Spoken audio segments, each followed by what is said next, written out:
मित्रों नमस्कार।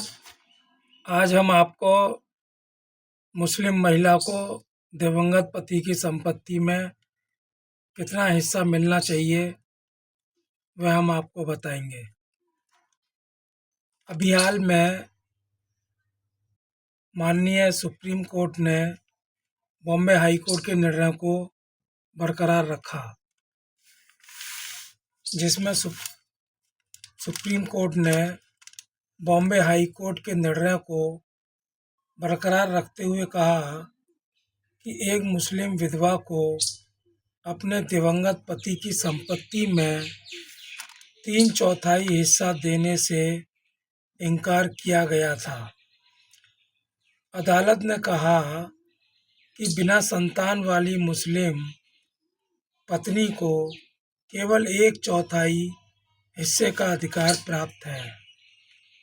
अदालत ने कहा कि मुस्लिम उत्तराधिकार कानून के अनुसार वारिसों को निश्चित हिस्सेदारी प्राप्त होती है।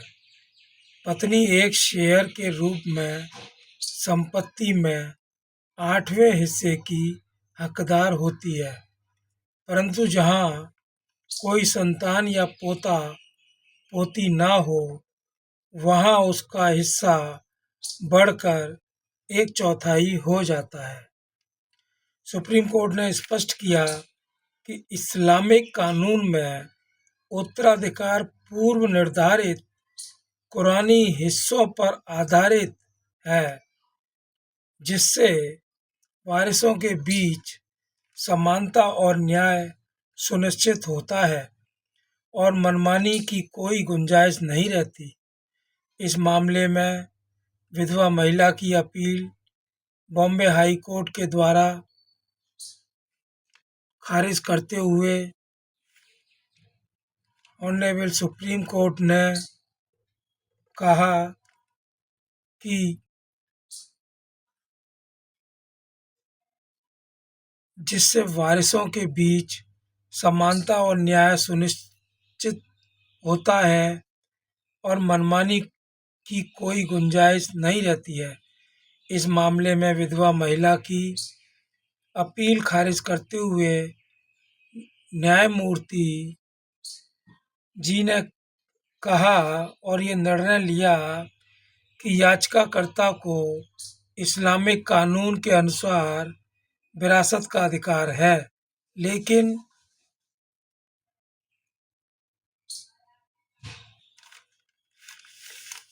मतरूका संपत्ति को इस्लामी उत्तराधिकार नियमों के अनुरूप ही बांटा जाएगा। जस्टिस महोदय ने कहा कि मुस्लिम अधिकार कानून के सिद्धांतों पर विस्तृत चर्चा की है। अदालत ने मुल्ला की प्रिंसिपल्स ऑफ मोहम्मडन लॉ जैसी प्रमाणिक पुस्तकों का हवाला देते हुए समझाया कि मतरूका में मृत मुस्लिम व्यक्ति की सभी चल और अचल संपत्तियां शामिल होती हैं। वितरण से पहले मृतक की वैध वसीयतें कुल संपत्ति के 1/3 तक और उसके ऋणों का निपटान किया जाता है। शेष संपत्ति को फिर कुरान में निर्धारित निश्चित हिस्सों के अनुसार वारिसों में बांटा जाता है। माननीय उच्चतम न्यायालय ने कहा कि इस मामले में चांद खान की कोई संतान नहीं थी, इसलिए उनकी विधवा को मतरूका संपत्ति का केवल 1/4 हिस्सा मिलने का अधिकार था, जबकि शेष हिस्सा अन्य वारिसों, जिनमें उनका कोई और भाई भी शामिल है, को वह हिस्सा जाएगा।